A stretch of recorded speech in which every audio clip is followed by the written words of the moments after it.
Olá pessoal, tudo bem? Estou aqui para falar com vocês hoje sobre a Espada Selvagem de Conan, edição 4. Estou aqui com essa belíssima capa da edição 4. O Conquistador, Roy Thomas, John Buscema e Gil Kane. Roy Thomas, roteiros, John Buscema e Gil Kane, arte. São os que estão aqui na capa, né? Belíssima capa, lombada, edição 4, já que é o braço do Conan, né? A mão dele aqui segurando o machado, vai ser o machado, o cabo da espada. Atrás temos aqui essa arte, belíssima, e reúne as histórias da Espada Selvagem de Conan de 8 a 11. Ok? Vamos dar uma olhadinha por dentro.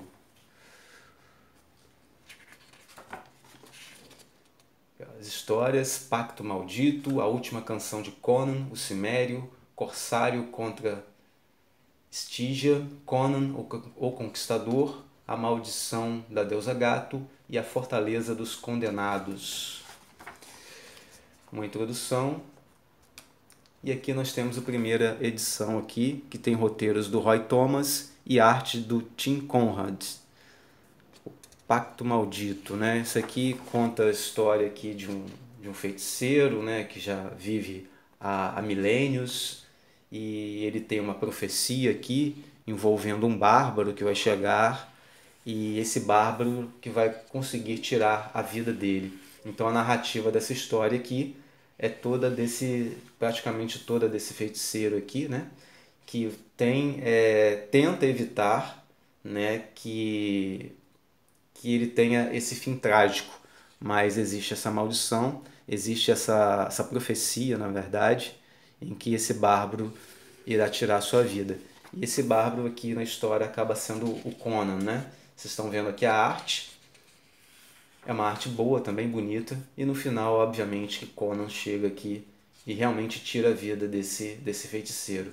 A história é muito boa, gente. Às vezes a gente dá o resumo assim, te fala muito resumidamente, aí você pensa, poxa, mas é só isso? Não, não é só isso. A história realmente é boa, o roteiro é ótimo. Eu estou dando realmente só um resumo, né? Então, por isso, às vezes você acha, poxa, mas não deve ser tão legal assim. Mas é legal sim, pode acreditar. E aqui nós temos a segunda história, A Última Canção de Conan, o Cimério. Nós temos aqui, ó, o roteiro é do Roy Thomas e a arte de Jess Jodilon. Jess Jodilon. Bela arte também, né? Muito bonito também o desenho do cara. E aqui nós temos como se fosse realmente é um conto mesmo, né? Que vai contando aqui e resumidamente é como se fosse uma canção, né? Como se alguém estivesse cantando a história de Conan, desde o seu início, né? Desde o seu nascimento, das suas aventuras, dos seus enfrentamentos aqui com a morte, com criaturas, com seres, os seus amores, até o momento que ele chegou a ser rei e até o momento da sua morte, né? A gente vai vendo aqui essa arte, belíssima também, muito bem desenhado. Você vê a expressão de Conan aqui, né? Muito bem feita aqui. E até o momento aqui que a gente vê que o Conan vai encontrar a morte dele. É como se fosse realmente uma canção sobre o personagem, uma crônica cantada de Conan. Os corsários contra Stygia. Esse aqui é muito interessante, né? Porque aqui nós vamos ter um Conan que ele vai acordar dentro de um navio argo-oceânico, né? Você vê que ele tá como se ele fosse um prisioneiro, e na verdade essa história aqui ela já está se passando, ele já teria sido rei aqui, e ele teria perdido o seu reinado porque ele teria sido traído, e estariam dando ele como morto aqui, né? E ele então ele está aqui tentando recuperar uma joia ou uma pedra mística, a pedra de Amiram, que é aquilo que poderá trazer de novo a sua coroa, que vai restabelecer o seu reinado novamente. Então, ou seja, é uma história aqui que não tá que que seria uma história que estaria lá na frente. É interessante como acontece nessa revista da Espada Selvagem de Conan, que o Roy Thomas eles não se preocuparam muito em uma cronologia correta desde o nascimento de Conan, de como ele foi crescendo dentro das suas histórias e se tornando rei, né? Não houve muito essa preocupação com relação a isso. Eles foram contando histórias aqui, nesse momento aqui, ó, eles contam uma história que ele já teria sido rei, teria sido perdido o seu reinado e estaria tentando recuperá-lo, né? Deixa eu não falei para vocês aqui quem tá nessa edição. O roteiro é do Roy Thomas, a arte é do Gil Kane e do Young Montaño. Gil Kane e Young Montaño. Está nessa arte aqui. Gil Kane também, né? É uma arte diferente, mas é uma arte muito bonita. Com o tempo também é porque vocês, como são vários artistas, é interessante que você vai se acostumando com a arte de alguém. Aí quando troca o artista, você estranha um pouco, mas depois você vai se adaptando à arte do cara também.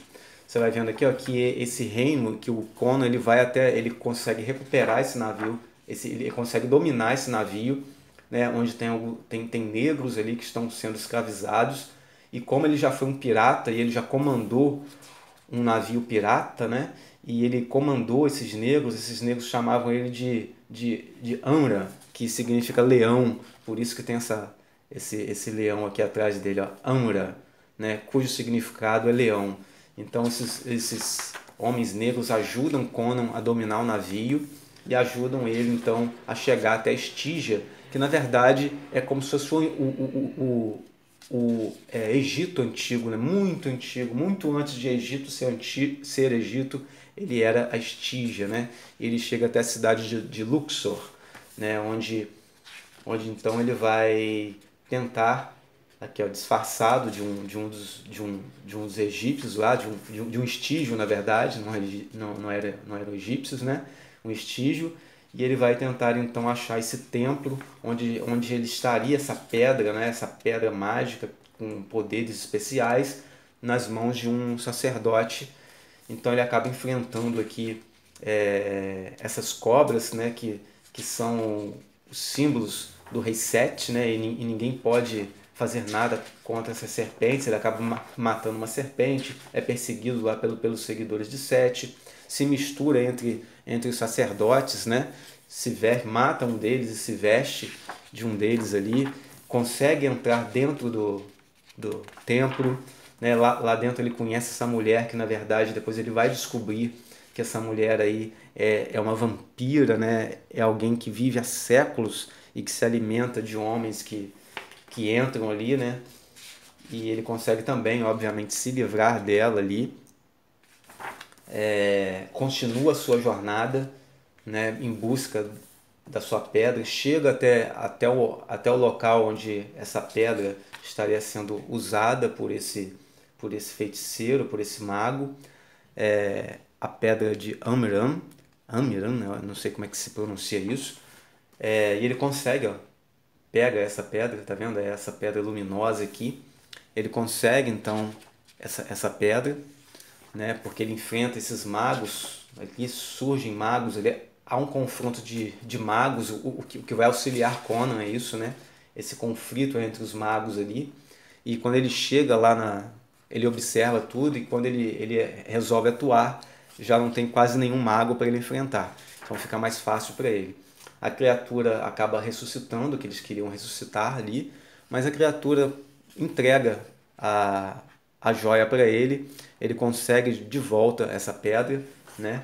E consegue retornar para o barco argo-oceânico. Enquanto isso, lá no seu antigo reino, onde ele era rei, nós vamos conhecer os conspiradores aqui, aqueles que tiraram o seu reino, né? Nós vamos ver aqui o Tarascos, né? Tarascos e o Valérios, entre outros conspiradores aqui, e um bruxo que foi ressuscitado aqui, né? Que é esse aqui, ó, Shautotum, que é esse mago aqui, que foi um dos grandes responsáveis também pela queda de Conan, pelo que nós entendemos aqui.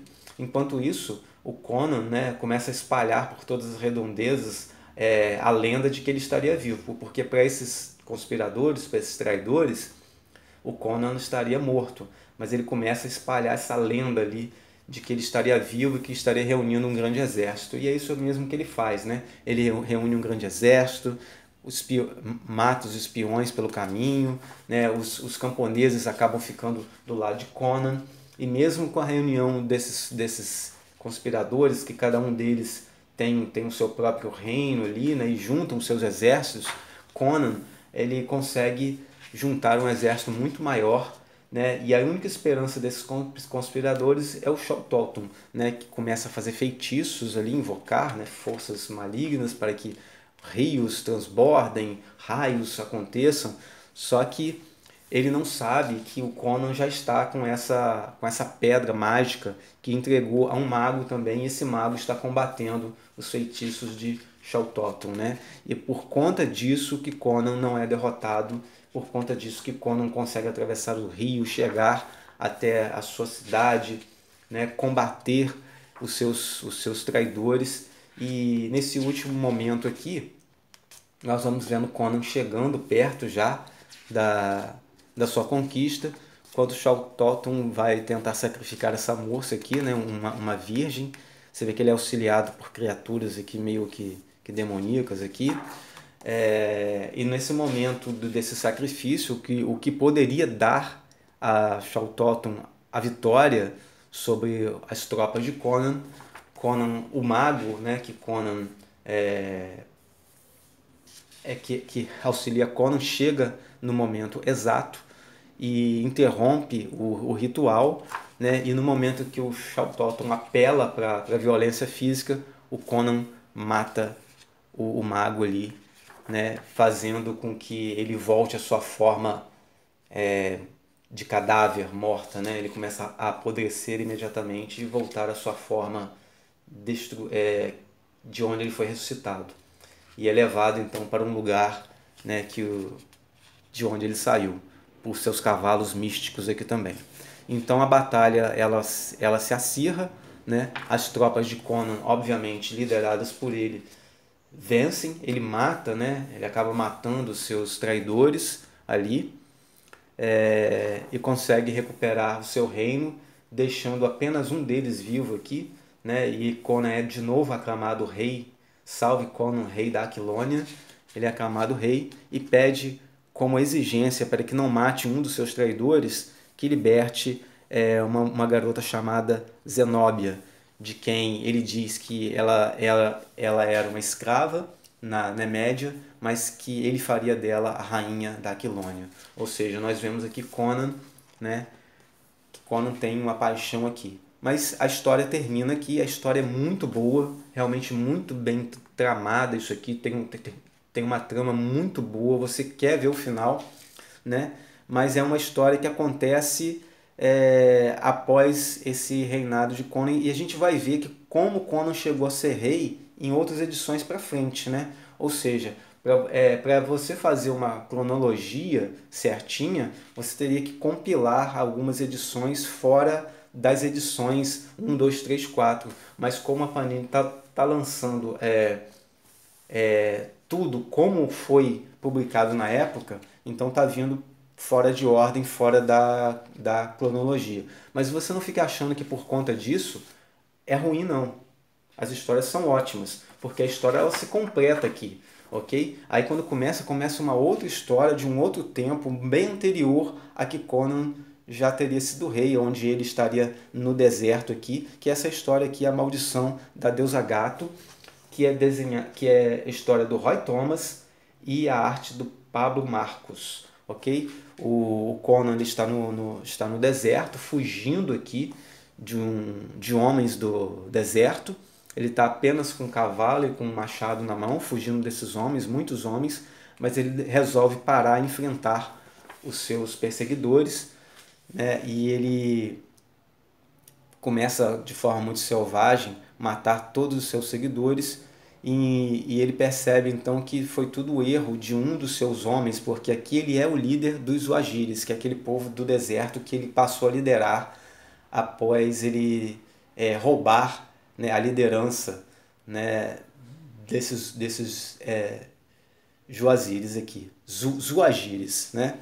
Então ele encontra na mão de um desses homens que estavam perseguindo ele uma estátua, né? Uma estátua negra com corpo de mulher e cabeça de gato, que é a tal da deusa gato, né? E ele, no primeiro momento, ele pensa em destruir, em jogar fora, mas algo sussurra em seu ouvido, uma brisa, e ele então resolve ficar com essa deusa gato, que induz ele a ser mais violento do que ele já é, induz ele a ser mais ambicioso do que ele já é, não medindo as consequências, fazendo com que ele perca muitos homens dos seus Zuagires nas batalhas, né? E aquele mesmo Zuagire que havia tentado trair ele no começo, acaba traindo novamente, pegando a estátua, a deusa gato, em sua mão. Então ele é que passa a ouvir os sussurros e essa brisa. Ele aprisiona Conan, Conan fica preso. Esse Zuagire traidor, ele pensa em invadir uma cidade, saquear toda a cidade, mas Conan já percebe que ele cometeu erros induzidos por essa deusa gato, por essa estátua que estaria influenciando a sua mente. Ele tenta alertar esse homem, esse Zuagire, mas ele não dá ouvidos porque ele já está sob a influência da estátua. Ele tenta invadir a cidade e obviamente causa a morte de muitos e muitos homens ali, né? E ele acaba sendo derrotado e ele volta para matar Conan. Só que Conan ele já consegue se libertar e acaba então matando esse seu antigo líder Juazire e ficando sozinho, né? É nesse momento aqui que os Zuagires eles se dispersam. É nesse momento aqui que surge a lenda de que Conan, o líder dos Zuagires, teria morrido, e ele volta a pegar, após ele matar o Zuagire traidor, ele pega de novo a deusa gato, ouve de novo a voz, ou sente de novo a brisa, sente ali e tem visões de morte, e é nesse momento em que ele, com uma força de vontade enorme, ele se livra dessa estátua, joga longe, ela é coberta pela areia aqui, e ele então fica livre dessa maldição. A Fortaleza dos Condenados é uma história também ótima também, que eu acho que dessa edição, eu acho que é a melhor. É a melhor. Essas outras histórias aqui eu gostei muito delas, são excelentes histórias, mas se eu tivesse que escolher uma delas aqui, eu escolheria a Fortaleza dos Condenados dessa edição, ok? E ela é escrita pelo Roy Thomas, todas as histórias aqui foram escritas pelo Roy Thomas, os desenhos aqui são do John Buscema e a arte final do Young Montaño. E a Fortaleza dos Condenados, que a gente começa aqui, essa história, a gente conhecendo a Melanie, que é chamada Melanie dos muitos homens, né? Porque ela era uma prostituta e muitos homens, e segundo a história aqui, é como se fosse um exército de homens já teria passado por ela, né? E ela teria enriquecido ou juntado pelo menos uma certa quantidade de riqueza a ponto de parar de se prostituir e comprar uma taberna onde ela ficaria apenas servindo vinho e não mais tendo que se deitar com nenhum homem. Até que o irmão dela é assassinado na sua porta, né? E ela então busca vingança pela morte do irmão e tenta chegar a esse lugar chamado Fortaleza dos Condenados, né? E ela então começa a gastar o seu dinheiro em busca dessa Fortaleza dos Condenados para poder vingar a morte do irmão. E o que acontece com ela diante dessa busca de vingança é que ela acaba se dando mal, né? Ela acaba parando nas mãos de homens que a escravizam, que a prendem, né? Que acabam abusando dela durante a viagem, e ela está sendo levada justamente para esse lugar que é a Fortaleza dos Condenados. Aqui mostra como que ela chegou à situação onde ela está, né? O dinheiro que ela teve que gastar e o momento em que ela foi aprisionada. Até que essa caravana que carrega a Melanie, que é liderada por Hamad, que é um dos chefes dessa fortaleza dos condenados, ela consegue ir para lá, mas não como ela imaginava, né? Porque ela pensava em ir para lá com os homens que ela havia contratado, com os homens que ela havia conseguido, e não como uma escrava, não como uma prisioneira. E aparece então um cavaleiro solitário aqui, né, entre eles, falando que também quer chegar até a fortaleza dos condenados e, e ele encontra então esses tigres negros, né, que são como se fossem os soldados, os protetores do líder da fortaleza dos condenados, como se fosse realmente a guarda principal dessa fortaleza, que na verdade é uma cidade de ladrões, né? E esse cavaleiro solitário aqui se coloca dizendo que quer chegar até essa fortaleza. E, e ele então logo se interessa, esse Sharkun, né? O nome dele é Sharkun, ele se apresenta como Sharkun, o Zamoriano. Ele logo se interessa por Melanie, né? Contanto que passa a protegê-la, passa de uma certa forma a cuidar dela e a conspirar junto com ela para que quando eles chegassem lá, né, eles pudessem fazer algo contra o Hamad, e ele disse que a compraria, porque a ideia de Hamad é vender a Melania no mercado da Fortaleza dos Condenados e conseguir um dinheiro com ela. E o Sharkun, eu sempre esqueço o nome do cara, Sharkun disse que vai comprá-la na Fortaleza dos Condenados. No caminho da Fortaleza dos Condenados, ele também conhece essas três figuras aqui super estranhas, né?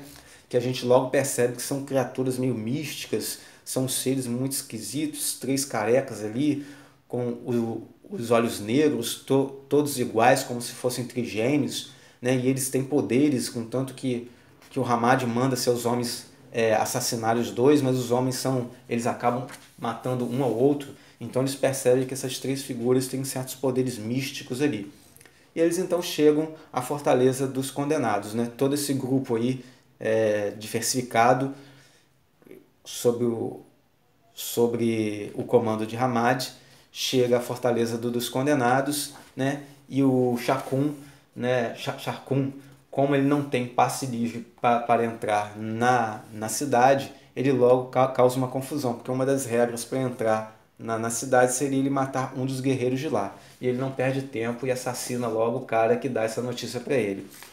Ele causa uma certa confusão aqui, ele percebe que ao chegar na cidade existem facções, tem o Emir, né, que é o grande líder de lá da Fortaleza dos Condenados, mas que existem dois chefes ali também que estão tentando derrubar esse Emir, né, que é o grande chefe. Então existem facções ali que lutam entre si, tentando se fortalecer para derrubar o chefe da fortaleza. O Shakur depois ele se revela ser o Conan, né? Na verdade a gente já percebe um pouco isso, mas o Shakur na verdade é o Conan, e ele está ali, ele diz que as pessoas pensam que ele morreu lá no deserto, e a gente faz a ligação com a história lá da deusa Gato, né? Onde ficou essa impressão de que ele teria morrido lá junto com muitos dos Wajiris que foram dispersos. E ele então se alia a uma dessas facções, a um desses líderes dessas facções, contra esse emir, contra esse chefe da Fortaleza dos Condenados, né? Que ele na verdade também é alguém que não deveria ser o chefe da Fortaleza dos Condenados, porque ele não alguém bem-vindo ali, ele é de um povo que não é bem-vindo, ele seria um turaniano que foi mandado ali pelo rei Isegerd, que a gente também vai ouvir bastante sobre ele depois nas outras histórias de Conan, né? E ele foi mandado ali para espionar, mas na verdade ele consegue a liderança da cidade, e gostando dessa liderança, desse poder, das riquezas que conseguiu, ele então não quer mais entregar a cidade para o rei de Geserd e se torna um traidor, mas ao mesmo tempo não pode revelar a sua verdadeira natureza, porque senão os moradores da cidade iriam depô-lo dali. Olha esse desenho aqui do Roy Thomas, gente. O cara sentado, né, o pé dele, os braços cruzados. a Melanie lá no fundo do calabouço, porque ela foi jogada no fundo de um calabouço até que ela fosse, né, vendida.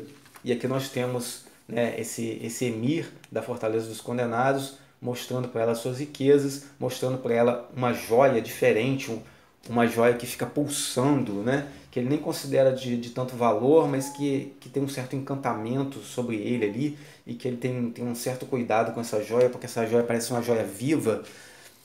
Então a Melanie revela que conhece o segredo dele, sabe que ele não é, que ele é que ele é um turaniano, então ele fala que ele vai comprar a Melanie no leilão e logo em seguida matá-la, né? Então a Melanie, enquanto isso, Conan está conspirando aqui junto com o líder de uma das facções, e a Melanie então é preparada para esse leilão. E quando chega no leilão, o Conan, né, ainda, né, não revelado, mas ainda se intitulando Chacon, de Zamora, começa a enfrentar o Emir, né, o Emir da Fortaleza dos Condenados, para tentar tirar o seu poder, para tentar, de uma certa forma, fazer com que o povo se volte contra ele. E ele faz isso como? Oferecendo oposição ao leilão. Quando o Emir oferece 1.000 taréns, Conan oferece 3.000 taréns. O outro oferece 5.000, Conan oferece 10.000. Ou seja, e com isso o povo acaba ficando excitado. E o Emir ele não concorda, ele não aceita que ele tenha perdido o leilão. Então Conan reivindica as leis da cidade e incita o povo contra o Emir. E é o que acontece, o povo se revolta, há uma luta, o Conan então declara o outro oponente, o Belissar Khan, como o novo emir da cidade, mas na verdade o plano de Conan seria colocar esse cara como líder da Fortaleza dos Condenados, mas depois tomar dele essa liderança. O cara não sabe disso, é óbvio. Isso é um plano que o Conan tem lá na cabeça dele, mas que a gente fica sabendo porque ele é revelado pra gente aqui, né? Como leitor. A luta acontece, fica muito acirrada. Conan pega a Melanie, foge com ela, né? E no caminho aqui ele acaba se escondendo com ela e dá de cara com as três figuras sinistras que a gente tinha visto lá atrás. Então eles se revelam ser pessoas que dão a entender que eles não são desse mundo, são de um outro mundo, né? Aí nós não sabemos se são de um mundo vindo do espaço, não sabemos se é um mundo místico, se é um mundo espiritual, a gente não sabe muito bem. Só que ele revela que aquela pedra que fica pulsando, na verdade, é um ovo, que existe uma criatura lá que despertou, que o ovo quebrou e ela sai e ela começa a destruir tudo. É como se fosse uma criatura esponjosa, viva, que começa a comer tudo, inclusive paredes, rochas, as pessoas, buscando a energia vital de tudo que acontece. Eles revelam que essa criatura ela vai crescer tanto que ela vai destruir toda a Terra, inclusive toda a nossa galáxia, ou seja, ele vai chegar a um ponto que ele vai devorar Sol, Lua, estrelas, tudo, né? E que eles estão ali justamente para impedir isso. E eles então escolhem Conan e a Melanie, né? De alguma forma eles escolhem Conan e a Melanie para tirar para tirar eles dessa cidade antes que ela seja destruída, porque eles têm um plano de destruir essa criatura ali, né? Conan então ele, na sua raiva que ele tem, e na verdade a gente descobre não é só por raiva, mas porque ele tem um plano de capturar o antigo emir da Fortaleza dos Condenados e entregar ele para os turanianos por dinheiro, entregar o traidor para os turanianos e com isso ganhar algum dinheiro, né? Ganhar algumas moedas de ouro. Só que as três criaturas fogem, né, com eles ali, eles percebem que a criatura está comendo já toda a fortaleza aqui, pedem para que eles fechem os olhos rápidos, porque eles já colocaram ali um certo feitiço, uma certa estratagema, onde a criatura vai ser destruída. E é isso que acontece, ela explode como se fosse uma bomba nuclear aqui, uma coisa grandiosa aqui, a cidade toda vira pó, né? É, e no final das contas, Conan não consegue levar o antigo emir para os turanianos, como ele queria, porque os três eles resolvem ficar com esse turaniano. Conan não vai se opor, obviamente, a isso, né? Porque ele viu do que esses três são capazes, então ele deixa os três ir embora e parte com Melanie, dizendo que ele vai para Zamboula, né? Que é uma outra cidade dos ladrões, para ver o que tem para eles fazerem lá. Enfim, assim termina essa história, uma história ótima também, super divertida de você ficar lendo, cheia de tramas e reviravoltas. E aqui nós temos, né, as capas, como de costume, a capa original da edição 8, da edição 9, ok? Que é a capa aqui nessa edição da Panini. Temos a capa da edição 10, que foi a capa do volume 1 da edição da Panini, né? E temos a capa da edição 11. E aqui temos um portfólio do Jeff Jones. E aqui a capa do próximo número, né? Que é a edição 5 da Espada Selvagem de Conan. E assim foi, pessoal, né? A edição 4 da Espada Selvagem de Conan. Obrigado por assistirem e até o próximo vídeo com a edição 5 da Espada Selvagem de Conan. Um grande abraço.